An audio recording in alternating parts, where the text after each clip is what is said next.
पति पत्नी की कहानी। पत्नी का रिश्ता समझाती ये कहानी हर पति को पढ़नी चाहिए।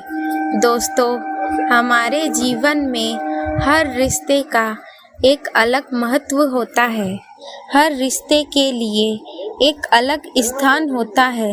हर रिश्ते का एक मतलब होता है और हर एक रिश्ते का एक सफ़र होता है।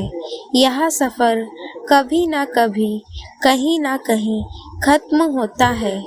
बस एक पति पत्नी का रिश्ता ऐसा होता है जिसका यह सफ़र आखिरी सांस तक चलता है। आधुनिक विज्ञान के ज़माने में हमने बहुत ज़्यादा तरक्की कर ली। हम बहुत होशियार हो गए, लेकिन कभी कभी हमारे जैसे होशियारों को भी कुछ गंवार लोग ऐसे मिल जाते हैं जो हमें काफ़ी कुछ सिखा जाते हैं। बस अभी 1 महीने पहले की ही तो बात है। घर के पिछले भाग में माटी डालने का और प्लांट्स लगाने का काम रमन और कला इन पति पत्नी के जोड़े को दिया था। पहले दिन दोनों आए। दोनों ने खूब अच्छा काम किया। दूसरे दिन सिर्फ रमन आया।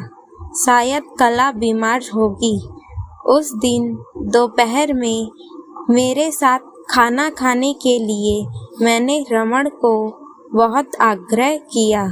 कई बार उसे कहा कि मेरे साथ खाना खा लो, लेकिन वह माना ही नहीं। वह बोला, कला नाराज़ हो जाएगी। मैं बोला, अरे रमन, तुम कितना डरते हो अपने बीवी से।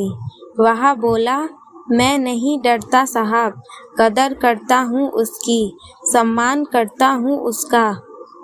मुझे उसके शब्दों पर हंसना आ गया। मैंने उससे कहा, अरे क्या रखा है उसमें, ना रंग है ना रूप है, फिर क्यों इतना उसके पीछे पीछे भागता है। वह बोला, कोई फ़र्क नहीं पड़ता साहब, रंग हो या ना हो, रूप हो या ना हो, लेकिन फिर भी वही मुझे जग में सबसे प्यारी लगती है। मैं बोला, तू तो पूरा जोरू का गुलाम लगता है। क्या तुझे अपने पत्नी के अलावा बाकी रिश्ते महत्वपूर्ण नहीं लगते? उसने शांति से जवाब दिया, देखिए साहब, माँ बाप तो भगवान होते हैं, तो उनकी पूजा करनी चाहिए। भाई बहन का रिश्ता तो जन्मजात होता है और दोस्ती का नाता तो सिर्फ काम या मतलब के लिए होता है और बाकी सारे संबंधी मतलब के लिए ही होते हैं। अब देखिए, जैसे कि आपका और मेरा नाता भी काम और पैसे का ही है ना, लेकिन साहब पत्नी हमारी कोई नज़दीकी रिश्तेदार तो होती नहीं है। फिर भी वह अपने सारे संबंधों को छोड़कर हमेशा के लिए हमारी हो जाती है और हमारे हर सुख दुख में, हर दिन रात में, हर ऋतु में हमारा साथ देती है। आप मानो या ना मानो, पत्नी सिर्फ एक रिश्ता नहीं है, वो कई रिश्तों का भंडार है। जब वह हमारी हर इच्छा पूरी करती है, हमारी देखभाल करती है, हमको लाड़ लड़ाती है, तब वह किसी माँ की भूमिका निभा रही होती है। जब वह हमें अपने वर्तमान परिस्थिति की समझ देती है और जब हम अपनी कमाई उसके हाथों में लाकर देते हैं, तब हमें विश्वास होता है कि वह उसका सही इस्तेमाल करेगी और हमारे साथ कुछ बुरा नहीं होने देगी। तब वह बाप की भूमिका निभा रही होती है, जब हमारे बारे में चिंतित होती है और जब वह हमें हमारी गलतियों को बता कर उसे सुधारने का मौका देती है, तब वह किसी बहन की भूमिका में होती है। जब वह हमें अपनी नई नई इच्छाएं बताती है, हमसे किसी चीज़ की मांग करती है, नखरे दिखाती है, रूठती है, जिद करती है, तब वह किसी बेटी जैसी होती है। जब वह हमें कुछ नया सिखाती है, हमसे झगड़ती है, तब वह किसी दोस्त की तरह होती है। जब वह हमारे घर की और हमारे रिश्तों की सबकी जिम्मेदारी अपने सिर पर उठाती है, तब वह मालकिन होती है। सबसे ज़रूरी बात, जब वह सारी दुनिया को और यहाँ तक कि अपने बच्चों को छोड़कर भी जब हमारी बाहों में आती है, तो वह हमारी पत्नी, प्रेमिका, हमारी जान, हमारा श्वास बनती है।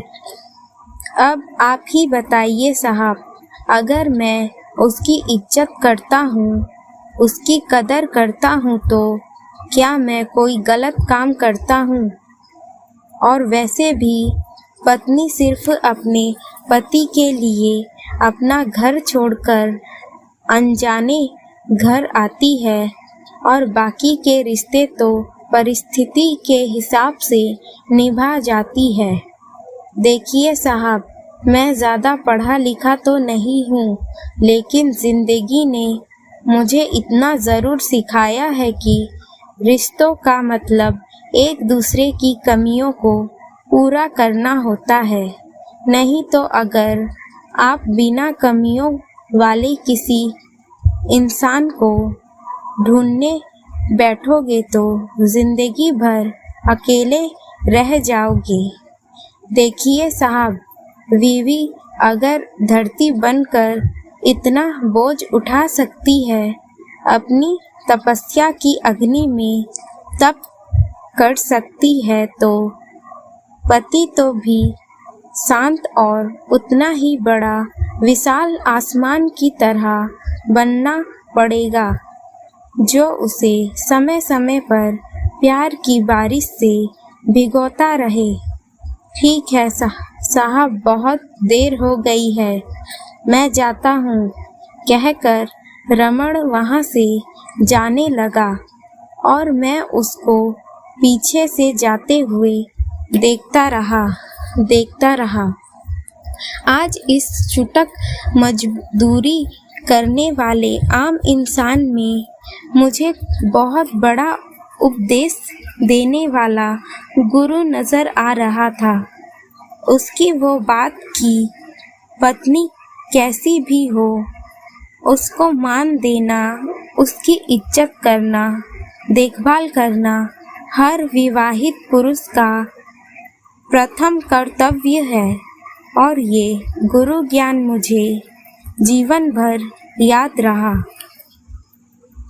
दोस्तों, कहानी आपको कैसी लगी हमें ज़रूर बताइए, और अगर चैनल पर नए हो तो सब्सक्राइब करना ना भूलें। धन्यवाद।